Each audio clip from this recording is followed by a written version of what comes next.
नमस्कार किसान भाइयों, आप सभी का स्वागत है सुपर एग्री किसान में। तो आज हम बात करते हैं ये हमारे जो भारतवर्ष में पूरे में ये मैंगो की जो खेती की जाती है, आम की खेती। तो उसमें बहुत प्रमुख रोग है ये आम का गुच्छा रोग, जिसे मैंगो मोल फॉर्मेशन भी के नाम से भी जाना जाता है। मतलब इंग्लिश में मोल फॉर्मेशन डिसीज बोला जाता है। तो इसके इसके लिए किसान भाई क्या करे, इसकी पहचान कैसे होती है और इसके नियंत्रण हेतु कौन कौन से हम उपाय काम में लाए, ताकि हमारी जो फसल है वो अच्छी हो और फल भी अच्छा प्राप्त हो। क्योंकि फलों का राजा आम को ही कहा जाता है। तो इसमें इस रोग के कारण से बहुत नुकसान होता है। तो आज हम इसी रोग के बारे में विस्तार से चर्चा करेंगे। तो टॉपिक हमारा यही है, आम का गुच्छा रोग व नियंत्रण। तो अगर आप हमारे चैनल को पहली बार देख रहे हो तो प्लीज़ सब्सक्राइब माई चैनल और बेल आइकन प्रेस कर ले, ताकि आने वाली वीडियो का नोटिफिकेशन भी आप पर पहुंच जाए। फिर आपको अगर वीडियो अच्छी लगे तो कमेंट करें, लाइक करें। और हम चलते हैं अपने आज के टॉपिक की तरफ। तो टॉपिक हमारा यही है। तो किसान भाइयों, आप देखते होंगे जब हमारा जो बोर आता है तो उस समय पे कुछ फलों में, जो कुछ पौधों में तो फल तैयार हो जाता है, लेकिन कुछ जो पौधों में जो बोर वो ऐसे ही रह जाता है। ठीक। तो जो आम का गुच्छा होता है तो उसके लिए हम क्या करें। देखो, पहले तो हम आपको बता दें कि इस तरीके का ये जो है ये गुच्छा, ये आपका ये पूरा नुकसान है, जो आसपास के फलों हैं उसको भी नुकसान पहुंचाएगा, और जो आसपास के जो ट्री है, जो पेड़ है, पौधे आम के, उनको भी ये नुकसान पहुंचाएगा। तो इसको ये नुकसान ना पहुंचाए तो हम क्या करें। ठीक। तो पहले तो हम बता दें कि आपको कि ये किस तरीके से आता है। तो ये दो प्रकार का होता है। एक तो ये होता है पौधे में, जब उसकी जो छोटी स्टेज में होता है, ये जब उसकी उम्र 1 से 4 साल की होती है, नर्सरी के समय में ये देखने को मिलता है।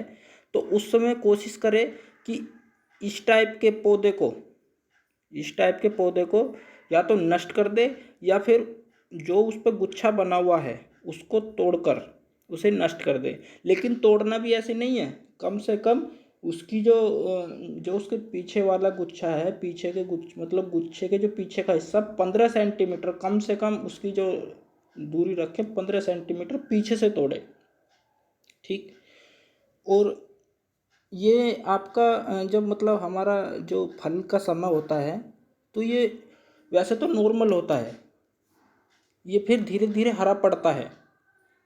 ये पौधे की अवस्था में बता रहे हैं, ये वैसे तो नॉर्मल होता है, फिर धीरे धीरे हरा पड़ता है, फिर वो मोटा और थिक सा हो जाता है, फिर उसमें फल नहीं बनते। तो इसी को हम क्या बोलते हैं, मैंगो मोल फॉर्मेशन बोलते हैं, मतलब यानी आम का गुच्छा रोग।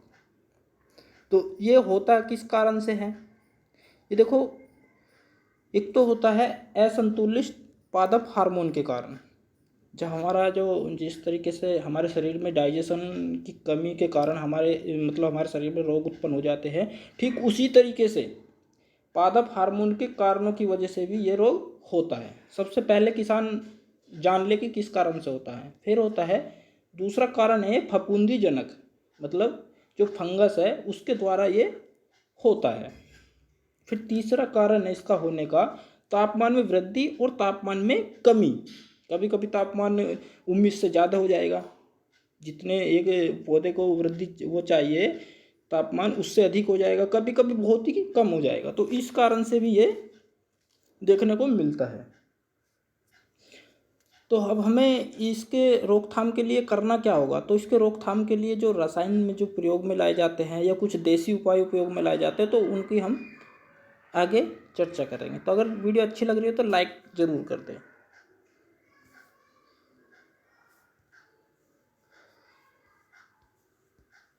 तो सबसे पहले बात करते हैं, हम रसायन की तरफ चलते हैं।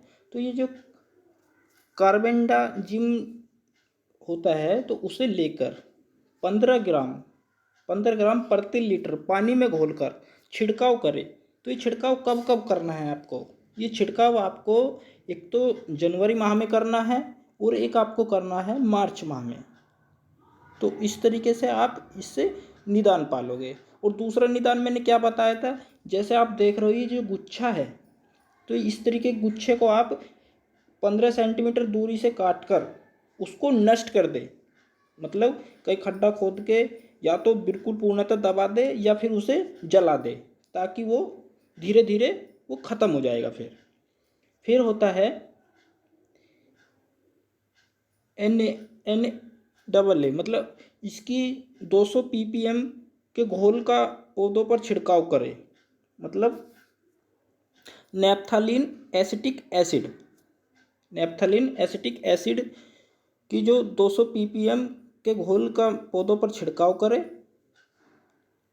तो ये भी या तो कार्बनडाजिम का प्रयोग कर ले या फिर NA का प्रयोग कर ले, ठीक। या फिर अगर आप को ये रासायन किसी कारण से उपलब्ध नहीं हो रहे हैं तो फिर आप अपना देसी फंडा भी यूज कर सकते हो। तो देसी फंडे के लिए आपको करना क्या है? देसी फंडे के लिए आपको नीम की खली लेनी है 1 किलोग्राम, करंज की खली लेनी है 1 किलोग्राम और धतूरा की पत्ती लेनी है 1 किलोग्राम और गौमूत्र लेना है आपको 15 से 20 लीटर। तो उसमें ये जो पत्ती वगैरह है इन सब का मिश्रण आप उसमें तैयार कर लोगे। तैयार करने के बाद में एक हफ्ता के लिए आप उसे किसी ड्रम वगैरह में रख दोगे ताकि वो उसमें गल जाए।